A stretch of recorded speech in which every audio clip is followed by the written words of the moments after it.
Halo, selamat datang teman-teman semua yang ada di JCI Impactful Talk IG Live. So, kita kedatangan tamu istimewa hari ini dari member kita yang luar biasa, yaitu Agus Iswanto. Ini memang benar-benar orang luar biasa, tapi sebelum saya memperkenalkan.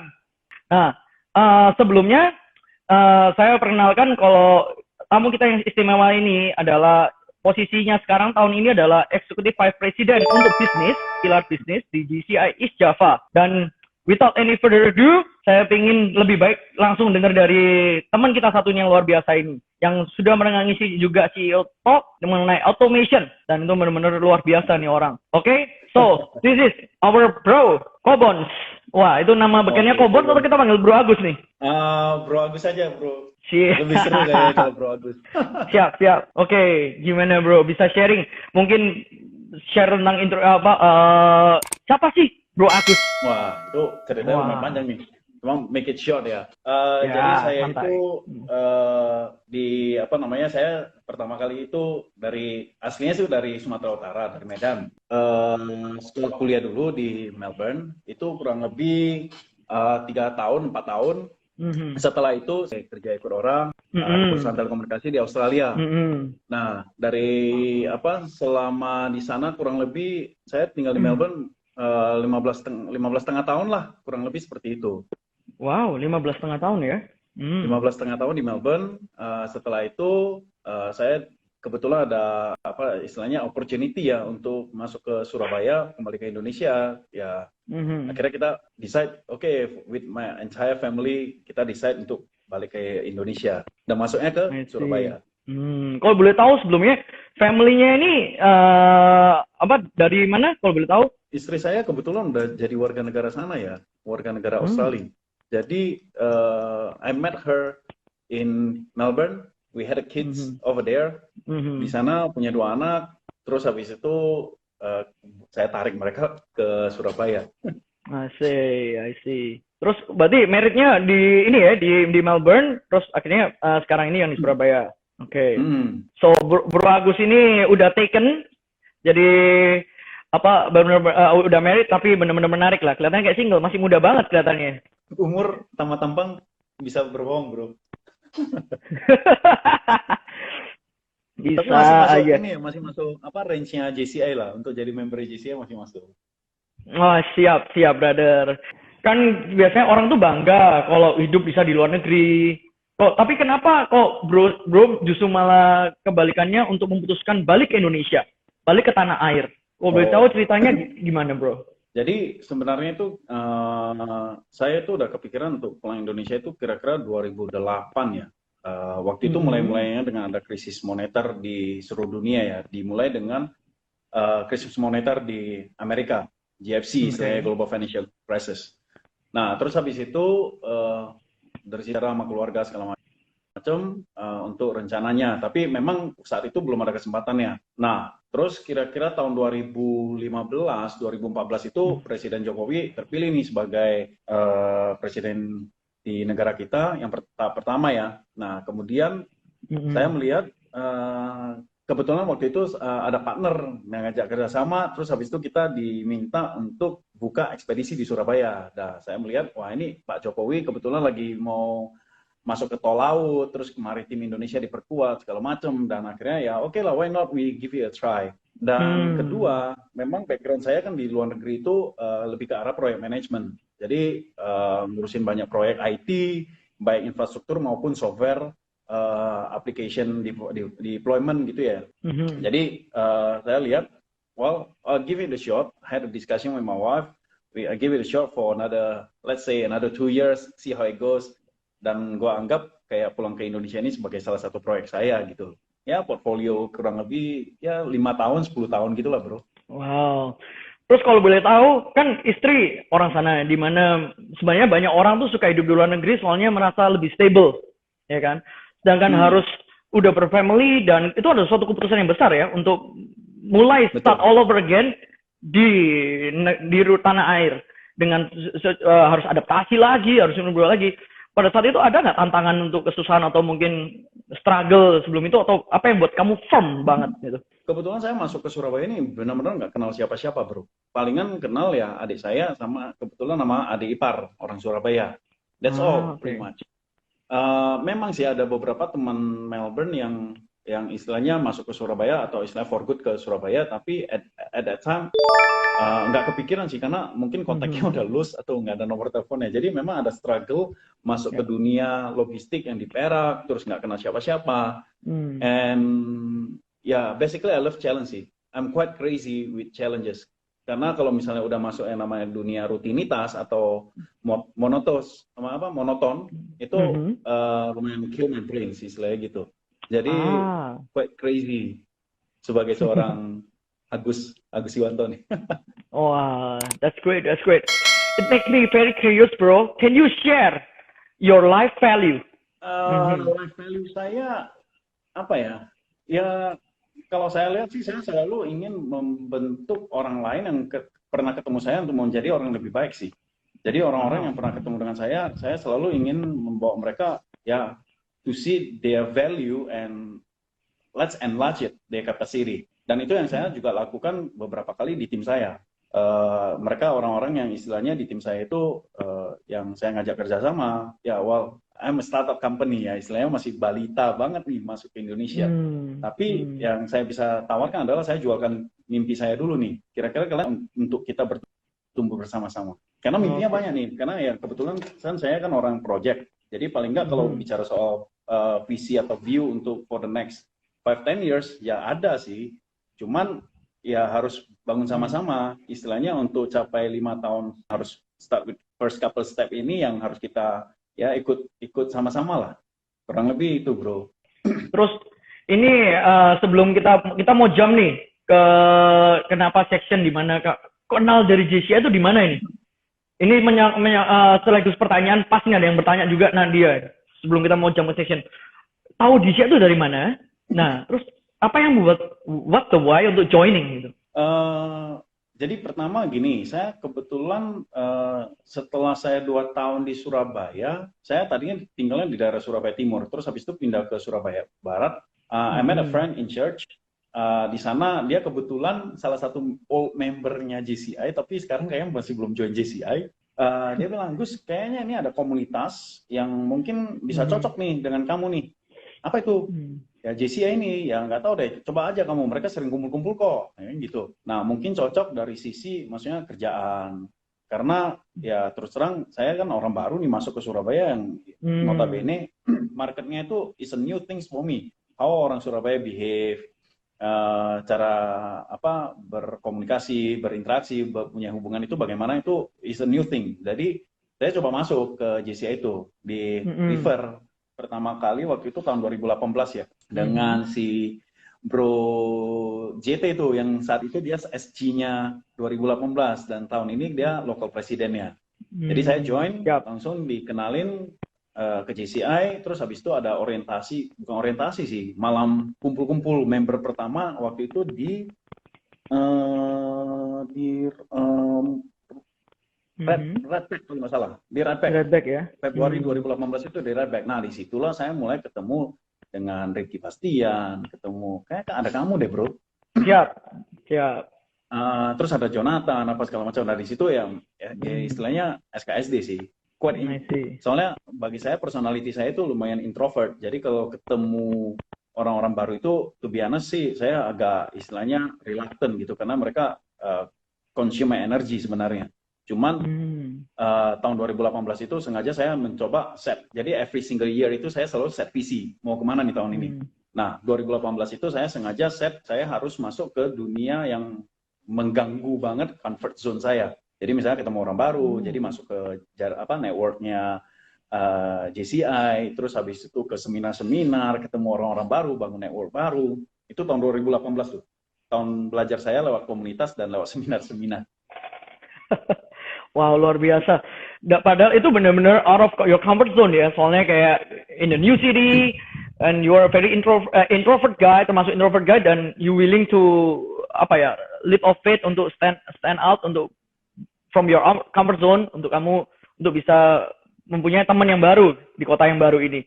Iya, Nah, iya terus pada betul. saat GCI join gini, pada saat tahu GCI itu kumpul-kumpul waktu di Redback itu langsung waktu itu pikir ada di sana dan aku mikir kayak kita tuh udah kayak teman lama loh, serius. I feel like you're not introvert at all. Gitu ya. Dan ini I'm surprised. Aku surprised sih kalian tahu kalau ternyata Bro Agus ini introvert gitu. Nah, terus apa yang buat seorang introvert seperti Bro Agus ini willing to join untuk organization yang dimana tuh sebenarnya kayak not so introvert people gitu.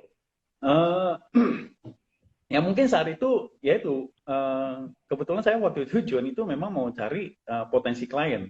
Jadi karena saya tahu kan GCA ini kan banyak rata-rata orang join itu karena bisnis. Jadi karena bisnis itulah, dan kebetulan saya dengar dari teman saya yang pertama kali introduce saya itu banyak pabrik-pabrik apa segala macam, dan mereka tahun itu banyak ke company visit. Well, I'll give it a shot. Jadi mau tak mau istilahnya saya memaksakan diri saya untuk menjadi sales untuk perusahaan saya. Dengan samperin ke perusahaan-perusahaan yang pas company visit, saya coba membuka suara untuk apa namanya, untuk kenalan, untuk apa, taruh company profile dan segala macam. Oke.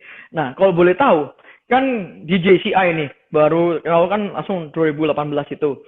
Well, saya ulangin lagi, apa yang buat Bro Agus yang dari mana itu mau untuk apa ya? Nggak cuma jadi member yang biasa, tapi member yang aktif. Nggak cuma aktif, tapi apa ya, benar-benar aktif di JCI pada tahun lalu, padahal ya baru gitu loh. Dan itu langsung aktif. Apa aja yang dilakukan dan apa yang buat Bro Agus ini mau aktif? Nggak cuma jadi member aja gitu. Mungkin di 2018 itu kan saya kan banyak company visit ya.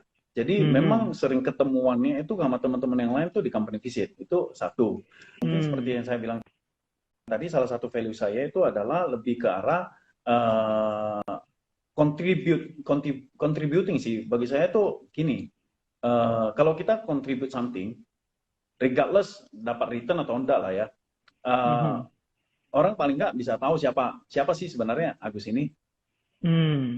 Istilahnya, karena salah satu yang waktu itu pemikiran saya adalah gini, waktu saya masuk ke Indonesia, saya nggak kenal siapa-siapa. Orang kan nggak tahu Agus yang project manager, yang sempat terbangin satelit ke luar angkasa, terus yang sempat sempat ngurusin data center di Melbourne. Mereka nggak tahu. Nah, mungkin dari komunitas inilah yang salah satunya istilahnya untuk showcase siapa sih sebenarnya Agus ini. Saat itu pemikiran saya seperti itu. Jadi mungkin ya akhirnya lebih banyak kontribusi, walaupun saya tidak mengharapkan dalam bentuk akhirnya jadi bisnis atau apa. Tapi dari situ kan paling nggak ketemu nih, ada waktu itu sempat juga bicara sama Ricky, waktu itu dia EVP tuh. Nah, dia bilang, ya kamu di JCI itu paling nggak salah satu komunitas untuk mungkin mencari future partner bisnis. Karena di situ kita kan saling kenal nih. Oh, ternyata orangnya modal-modal kayak gini ya. Oh, ternyata orangnya seperti ini. Yang mau kerja sama yang tidak mau kerja, sama yang mau apa namanya, cuma mau enak-enak aja, itu nanti kelihatan tuh dari komunitas-komunitas seperti ini. Nah, kebiasaan sih dari JCI sih sempat ada beberapa kali saya dapat partner bisnis ya. Ada teman kayak Edo, kayak ada Jo juga, partner bisnis. Ada Bro Edo ini. Di Sidoarjo. Jadi ada beberapa partner yang akhirnya terjadi. Karena kita saling kenal kan, istilahnya saling berkontribusi di dalam komunitas ini. Oh, that's great. Tadi aku juga dengar tentang kayak seorang Agus yang ya cuma sukses startup, terus juga aktif di JCI. Sebelumnya kita tarik mundur lagi balik, sempat juga berperan penting di mana ngurusin data untuk menerbangkan satelit, terus juga untuk jaringan komunikasi yang di Australia. Can you share your leadership baik di organisasi ataupun di perusahaan kita ini sebagai insight? Kalau saya sih leadership itu gini bro, yang penting seorang pemimpin itu pertama dia harus punya visi ya, mau dibawa kemana dulu. Kalau nggak bisa bawa kemana ya nggak tahu apa yang harus dipimpin, kan gitu, satu. Nah, kalau misalnya dari istilahnya kita, karena saya melihat itu leadership itu sebenarnya bukan about posisinya, tapi pengaruhnya kita. Dan beberapa kali di dalam JCI itu, waktu kita project segala macam, dikasih kesempatan di JCI itu untuk lakuin sebagai project director. Misalnya kayak event hari ini ada project directornya siapa, di CEO Talk ada project director. Nah, sebenarnya di situ kesempatan untuk kita belajar, berkontribusi. Saya sebagai leader ini dalam ngurusin proyek ini seperti apa ya. Nah, karena di situ kan ada teman-teman yang lain yang udah pernah jalanin. Jadi mereka bisa kasih mentorship, kasih masukan segala macam. Nah, Mm-mm. tapi kalau bicara soal di dalam perusahaan, sekarang saya melihat tuh seperti ini, bro. Leaders sama manager. Jadi Mm. ini yang dalam beberapa tahun terakhir ini saya tekankan ke tim saya. Di dalam perusahaan saat-saat ini itu sangat penting namanya manager. Tapi di saat yang sama juga dia butuh namanya leadership. Bedanya tuh apa? Mm. Bagi saya tuh gini, bro. Jadi misalnya contoh, saya suka pakai ilustrasi seperti ini. Mm-mm. Kalau misalnya bro sering dari Surabaya ke Malang ya, sebelum ada tol Mm-mm. jadi Surabaya ke Malang itu kan lewat jalan bawah nih. Betul. Daerah Singosari sana tuh banyak ada restoran-restoran yang enak. Mm-mm. Jadi di situ biasanya orang suka markir tuh makan di sana ya kan. Mm-mm. Nah waktu makan di sana si yang punya restoran selalu kayak gini, nasi nasi empal meja 1, 2, Ya. nasi rujak, nasi apa pecel gitu misalnya meja Aha. 3, 2 gitu kan. Nah Ya. itu secara operasional we need that. Itu manajer yang ngurusin itu penting. Tapi seorang Oke. leader dia harus bisa melihat eh, waktu pembangunan tol antara Malang dan Surabaya itu jadi, Mhm. bisnis yang tidak ada hubungannya, restoran loh, tidak ada hubungan sama tol, tidak ada hubungan sama Mhm. peraturan pemerintah. Tiba-tiba itu berubah. Mhm. Kenapa? Karena orang-orang sekarang ke Malang itu lewat tol, ketimbang lewat Singosari. Ngapain dia lewat sana, macet. Nah, Ya. tiba-tiba customer nggak ada, hilang. Jadi Hmm. maksud saya gini, sebagai seorang leader, dia harus bisa membaca berita-berita yang di luar, dia bisa mengikuti. Seandainya kalau memang jalan tol itu ada, eh, Mhm. dia mungkin bisa aja nego dengan pengelola tol, mungkin ada rest area untuk bangun apa restorannya ditaruh di rest area situ, izin sama yang ngurusin apa tol itu. Jadi mereka bisa melihat di situ potensi yang memang terjadi perubahan, tapi mereka udah siap. Restoran di Singosari itu nggak akan tutup Hmm. atau kesepian pengunjung. Seperti itu, bro. Jadi Oh, leadership wow. itu kalau saya lihat itu sekarang harus belajar untuk melihat strategi-strategi ke depan ini seperti apa kalau mau survive ya. Tapi Jadi manajernya penting nih. Oh iya, manajer untuk mengelolanya, sedangkan leadership Daily the way operationnya. we see over kayak dengan helicopter view atau cara perspektif yang berbeda gitu ya. Punya vision. Betul, betul. Wow, that's really amazing. I mean like wow. That's wowing me. Thank you, bro, for the sharing. Terus kalau boleh Thank tahu you. share tentang apa sih yang kamu kerjakan sekarang ini? Kan aku dengar tadi di logistik ya. Kenapa memilih logistik pertamanya? Terus positive change apa selama berorganisasi yang bisa relate to the way you conducting your business? Uh, tahun ini saya mencoba seperti yang saya bilang tadi, tim Mhm. tim kita itu saya kuatin secara SDM-nya, tapi Oke. juga melihat dari sisi customer-nya. Istilahnya kalau misalnya belajar dari JCI, sekarang JCI kan lebih JCI care, memperhatikan Mhm. member, dibawa ke journey-nya seperti apa. Nah, di Mhm. perusahaan saya sekarang juga ada istilahnya berkacita care, jadi kita peduli. Jadi customer kalau prospek yang sudah jadi ke customer kita care habis-habisan. Dan itu saya ngomongin pesannya berkali-kali ke tim saya, juga ke customer Hmm. ataupun ke prospektus. Jadi caranya Oke. gimana? Kita mulai dari CS adminnya, SDM-nya kita kuatkan. Kedua, kita kuatkan sekarang teknologinya. Jadi Mhm. mereka misalnya mendapatkan kemudahan lah untuk istilahnya pengiriman mereka, terus Mhm. status-statusnya mereka, laporan-laporannya seperti apa, itu kita semua genjot-genjotan pengembangan ke sana semua. Wow, Nah, saya jadi melihat selama kebetulan work from ya home, mhm. masih kerja dari kantor sih bro, cuman Oh, masih di kantor kan ya. kita logistik Cuma ya. mhm. Saya melihat apa Mhm. namanya COVID ini sebenarnya is a blessing in disguise. Semakin Oh, kesini ya, mhm. Explore more, bro. I awal-awal want itu to saya elaborate melihat more. wah Mhm. COVID ini, waduh susah ya, bisa turun ya, apa segala macam ya, Mhm. ketemu Mhm. customer-nya susah, apa segala macam. Tapi semakin kesini saya melihat is a blessing in disguise. Why?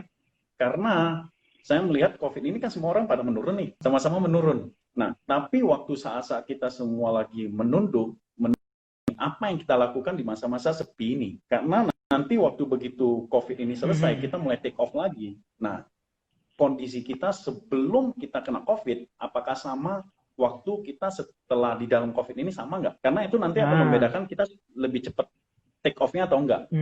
I see. Jadi hal-hal Wow. yang saya maksudnya pembenahan di CS admin, di SDM ya, di operasional kita, terus habis itu di sistem kita, itu yang Mhm. nanti akan membedakan setelah COVID ini kita presentasi ke customer atau lebih baik lagi. Hmm. I see, I see. Sama ini bro, sama satu lagi Mhm. saya lihat walaupun perusahaan kan istilahnya masih muda nih, masuk tahun keempat, saya nggak suka dibilang, wah misalnya, bro, umur berapa sih bro? Umur 30 misalnya, kayak gitu. Saya nggak mau dibilang umur 30, saya mau dibilang level 30 bro. Wah, kenapa itu? Kenapa? Jadi kamu kalau misalnya main game, itu kalau kamu dibilang, levelmu berapa bro? 30. Itu jauh lebih keren daripada umur 30 bro. Kenapa? Karena kalau saya lihat 30 bisa saja pengalaman kita setahun, kita ngulangin terus-menerus selama 30 kali. Dibanding dengan kalau main level, setiap tahun pengalaman tantangan kita baru, cara kita menghadapi segala sesuatu itu lebih baru. Maka level kita tuh naik bro. Jadi that's how I change the mindset of the team. Kalau misalnya kita main kita masuk usia ke-5, ya levelnya harus 5 bro. Bukan umur 5, levelnya 5. Jadi ada sesuatu yang baru di tahun ini yang kita kenalkan. Wow, I mean good insight. Ini pola mindset yang baru nih buat saya. Kayak gitu ya. Iya, nggak melihat sebagai usia tapi sebagai level. Dari situ rasanya pada saat aku memahami ini tanpa sadar, itu nge-boost diriku untuk kayak, I want to learn more. I want to learn more. I want to be better every day. Like, I want to upgrade myself. Wow. Betul bro. Padahal jadi simple ya. Cuma lewat lewat JCI nanti jadi senatnya JCI 41 ke atas, levelmu 41 bro. Keren banget tuh. Mantap, bener. Iya. Kalau kita mikir usia nanti rasanya berat. Tapi kalau kita ngerasa ini level, ini sesuatu untuk membuat kita mencut diri kita jadi lebih baik, lebih maju. Wow, simple ya. Usia sama level dibedain aja. Wow. Yes bro. Awesome. Oke, sekarang kita selagi nunggu ini mungkin ada pertanyaan dari teman-teman kita yang menyaksikan di sini. Boleh kita open pertanyaan juga. Nah, sebelumnya ini cuma tanya tentang stiker. Apa rahasia dari kreatifan membuat segala stiker? Waduh. Dari siapa ini? Tinggi. Oh. Emang itu kerjaan iseng-iseng aja ya, bro ya? Itu hobi doang ya? Ini juga ada LP kita nih, Johnny Tio. Mungkin dari teman-teman yang menyaksikan ini boleh feel free untuk asking some question, anything yang kalian ini selama Bro Agus bisa menjawab. Tapi ya jangan tanya rekeningnya ada berapa, jangan, nggak usah. Wah, ini oke, Nadia. Bagaimana Ko Agus adapt dengan cara kerja orang Indo setelah pulang dari Melbourne? Oh iya, pasti berbeda. Pertama sih saya ngalamin culture shock sih. Terus terang, I'm a bit shocked with the culture here, the way they operate, the way they think. Tapi maksudnya, ya akhirnya lama-lama kita main di toleransi sih. Jadi saya sekarang saat ini saya lebih merhatikan adalah hasil ketimbang proses. Jadi mereka mau prosesnya mau istilahnya datang terlambat apa segala macam, I am fine with that as long as you meet the goal that I set, the target yang kita udah set sama-sama, yang kita setuju bareng-bareng.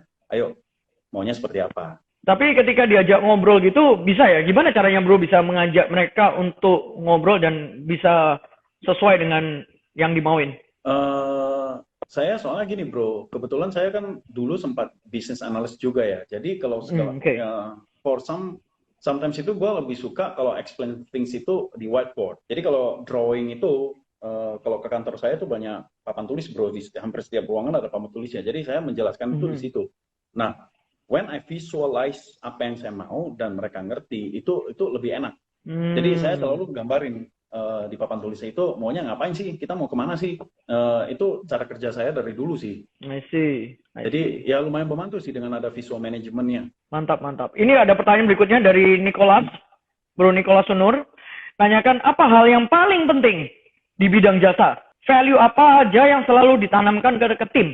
Value apa saja yang ditanamkan ke tim? Kita harus bisa lakuin yang lebih baik dari hari sebelumnya. Jadi setiap tahun itu, ya itu selalu saya ngomongin ke tim saya. Kita ini balita. Waktu kita umur 3 tahun, waktu kita umur 4 tahun, jangan sampai kita mengulangi pengalaman kita 1 tahun sebelumnya itu sama persis dengan tahun ini. Kalau bisa, kita harus memperkenalkan termasuk dari jasa kita, servis kita yang kita berikan, itu harus lebih baik dari tahun-tahun sebelumnya.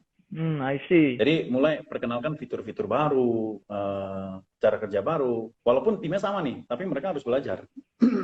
I see. Wow, that's really cool. Simple, tapi langsung mengena dan mudah dipahamin. Ini berikutnya Bro Kelvin nih. Bro Kelvin Surijan. Dalam 10 tahun ke depan, visionnya nih apa nih, Bro Agus? Wah, visi kerjaannya atau visi personalnya nih?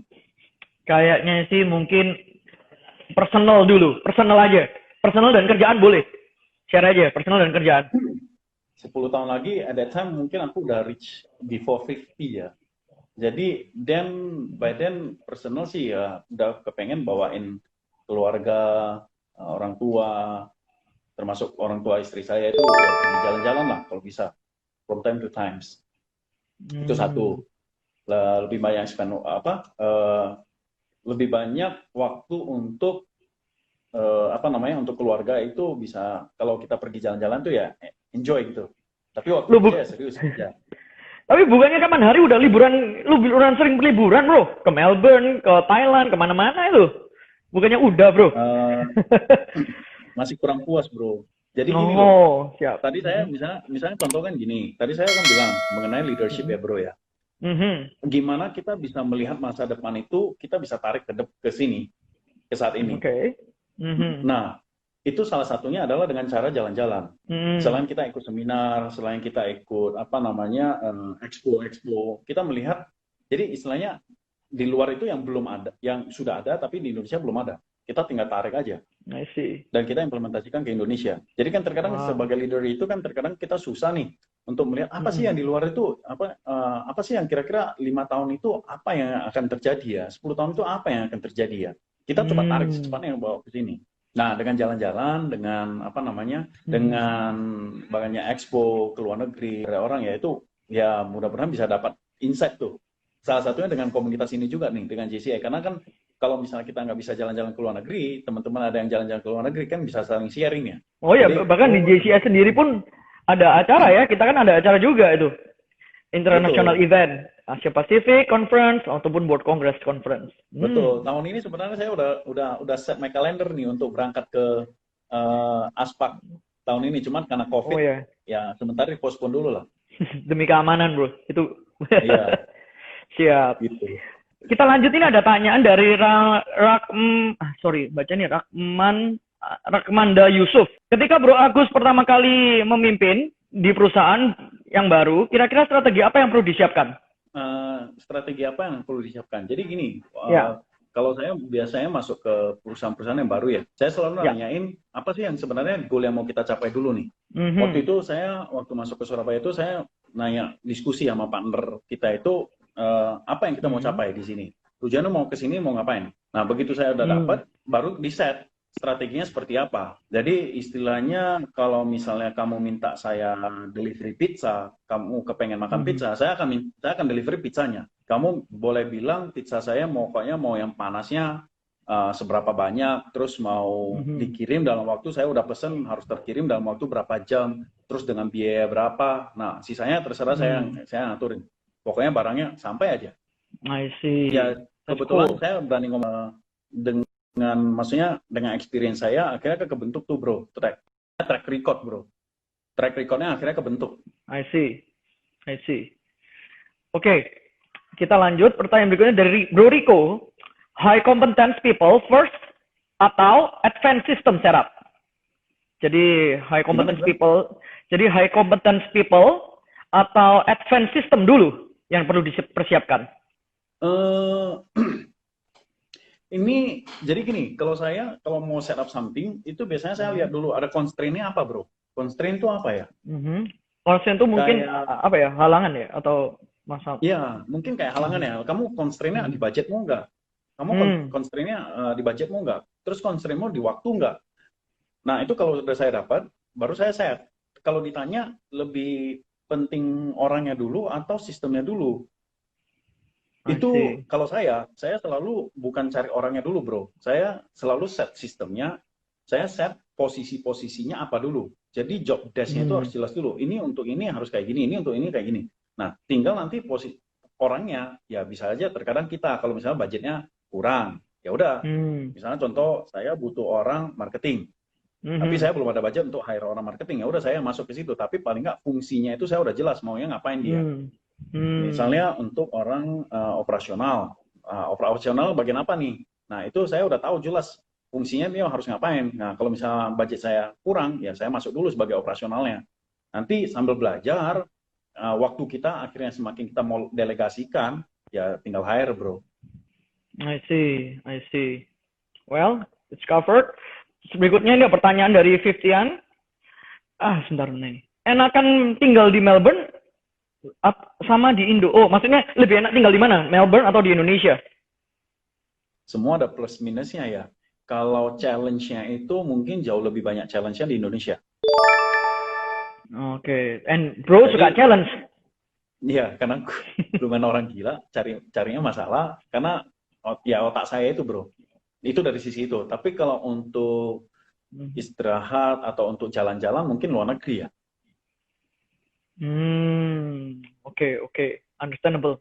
I can relate, bro. I can relate ya. Oke, iya. Oke, ini ada pertanyaan dari Andre Yanorsia yang lebih serius katanya. How do you adjust to dealing with human resources in Indonesia coming from Australia? How are you dealing with the HR? Oh, HR-nya? Saya sistemnya sekarang gini sih. Apa namanya? Ya, hiring slow, tapi firing-nya fast. Tapi tergantung posisinya ya. Masing-masing posisi departemen itu saya udah ngeset di pikiran saya itu maunya seperti apa. Jadi itu biasanya saya diskusikan dengan tim saya waktu proses perekrutannya itu. Jadi mau masuk ke perusahaan kita itu proses untuk menyaringnya tuh sekarang lumayan istilahnya saringannya lumayan tipis bro. Jadi orang yang masuk tuh susah. Jadi kita tes benar-benar ngetes. Tapi waktu habis itu tes, udah dia masuk ke sini, ya kita kasih waktu 3 bulan untuk uji coba. Nah, kalau misalnya 3 bulan itu dia istilahnya mampu, ya ayo lanjut terus ya, kita lari nih. Lari sama-sama nih. Bukan jalan, bro. Siap. Iya, lari. Doyannya aja lari kok tiap hari. Siap. Iya, ini pertanyaan. Lihat sih, maksudnya masing-masing divisi juga berbeda sih cara rekrutmennya. Sekarang saya menemukan hiring-nya itu misalnya kayak operasional. Sekarang kalau misalnya saya rekrut orang operasional lagi, bro, bukan via maksudnya interview gini doang. Tapi saya justru mau kumpulin mereka sama-sama, ayo main game. Jadi misalnya main game, misalnya game yang tim-timan gitu loh, bro. Jadi misalnya tag team, bawa kelereng di atas bolpen, di atas tendok gitu, lari bareng. Nah, di situ nanti kelihatan tuh mereka orang yang egois, yang individual banget, nggak bisa main dalam satu tim. Itu kelihatan, udah nggak usah dipanggil interview lagi. I see. Oke. Itu salah satu jenis interview lah. Tapi orang akan bingung, ngapain sih kok interview orang pakai main game? Interesting. Wow, that's interesting. That's new for me. Oke. Terus ini ada pertanyaan juga, bro. Boleh lihat pro six-pack-nya nggak? Wah, ini udah six-pack belum nih, bro? Ini dulu, bro. Itu dulu ya. Selalu siap. Wah, waktu nggak disangka kita udah 45 menit, tapi kita coba satu pertanyaan terakhir ya. Ini dari Vince Lux Indonesia.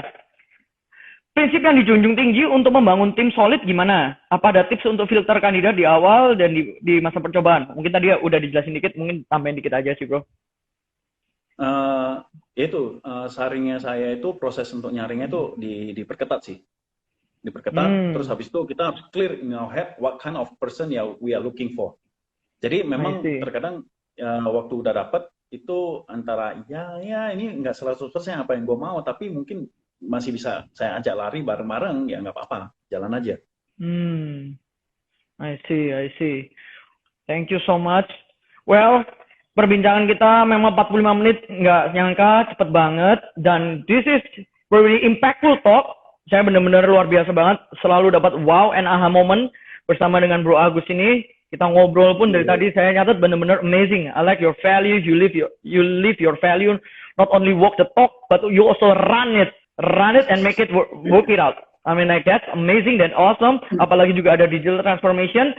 Thank you so much, Bro Agus. Thank you so much for your impactful talk. May this thing impactful to our life. Take care semua. Thank you for watching us. Bye.